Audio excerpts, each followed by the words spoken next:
okwebaza ennyo abantu abali mu biti bino ebyomuwammanga. Omuteesiteesi w'entanda ya diaspora James Mugga tumwebaza nnyo. Abasoyisoyi n'abameganyi abawagira ennyo enteekateeka eno bonna tubeebaza nnyo. Olukiiko oluteeseteese enkuuka tobongoota olukulembeddwamu omwami Chris Bajjabayira Kawuma ne mwami Abe Mukiibi Nkaaga Haji. Twebaza abaweereza ba CBS bonna abakoledde awamu nga ttiimu. Twebaza nnyo abavujjirizi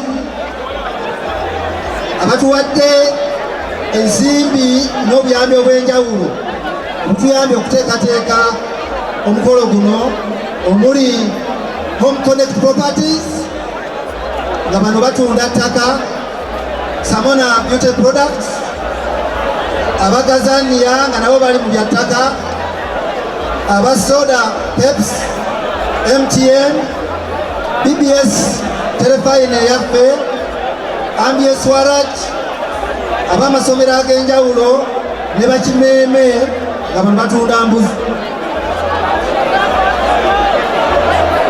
Mukama waffe twebaza munywanyi waffe Munamukago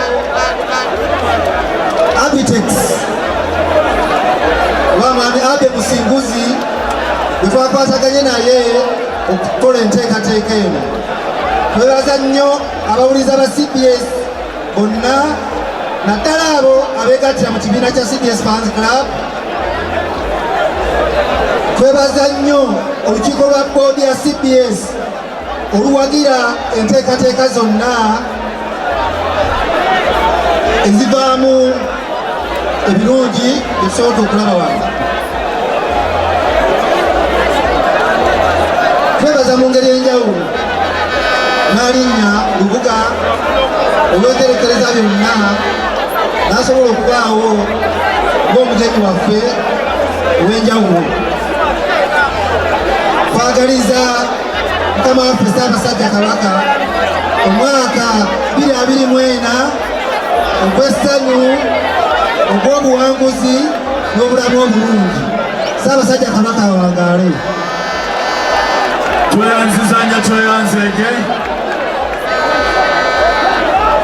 Ekiseera kino n'obuwombeefu nsaba okuyita Mukama waffe Katikkiro wa Buganda ajje ayogereko eri abantu b'Abeene.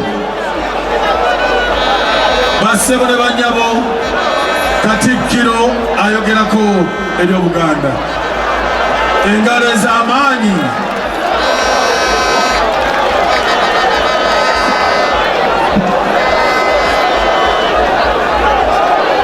Abaagala Kabaka muwanike emikono. Abaagala Obuganda muwanike emikono. Kaakati emikono egyo gyanirize Naalinnya Lubuga Agnes Nabaloga. Engalo ez'amaanyi bassebo. Bangi babuuza Ssaabasajja Kabaka aliwa? Ssaabasajja Kabaka ali mu lubiri alamula Obuganda atusindikidde Naalinnya mukuba engalo.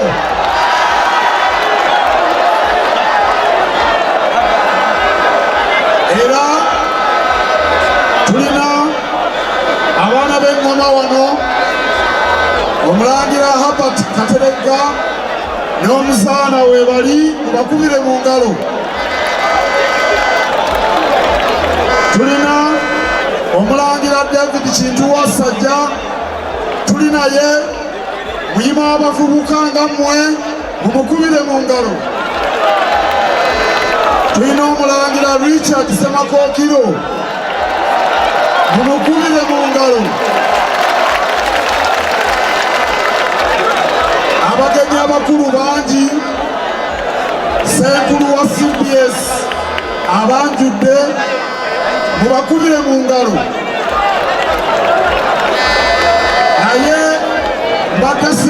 okututuukako Honorable Joel Ssenyonyi wano naye leero azze.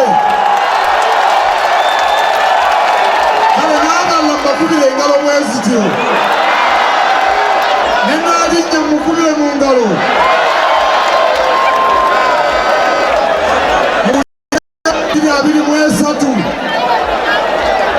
Mwebale kwekuuma nga muli balamu, mukuume omwoyo gwa Buganda ogutafa mu 2024. Tusigale kitole, obuwanguzi tubulabako.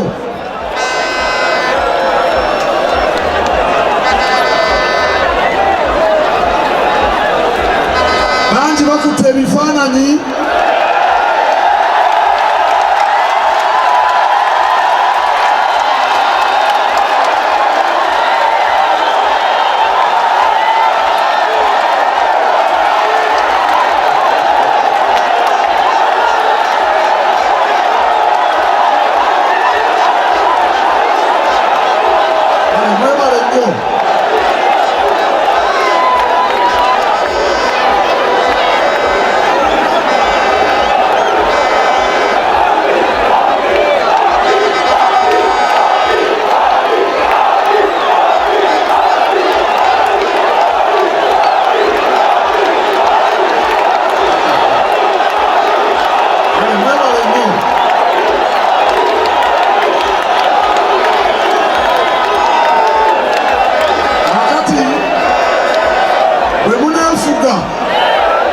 emirundi awo egiddako nsobola omubaleetera.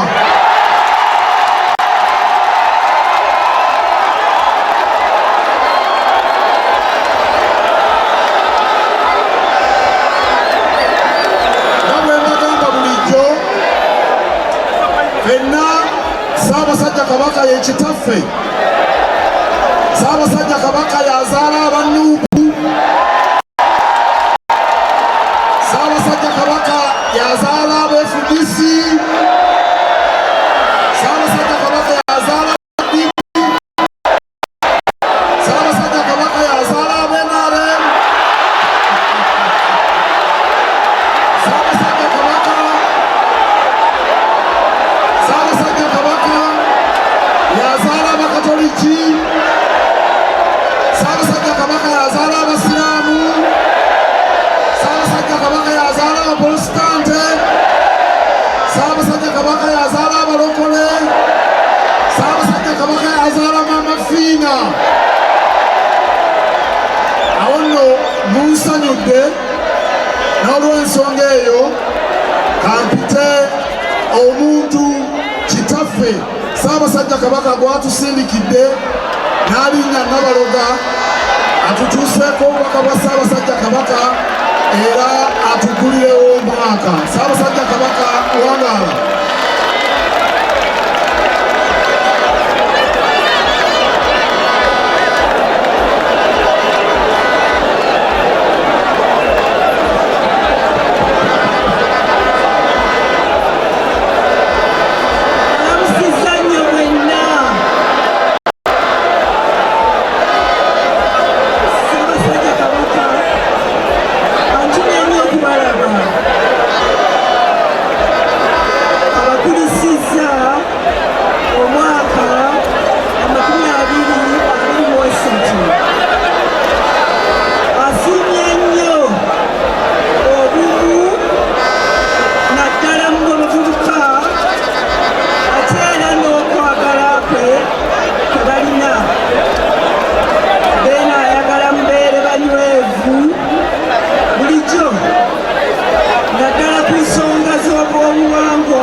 Ssaabasajja yatumye Nnaalinnya n'amukwasa ekisumuluzo eky'emikisa era ng'akozesa obuyinza Ssaabasajja bwe yamuwadde.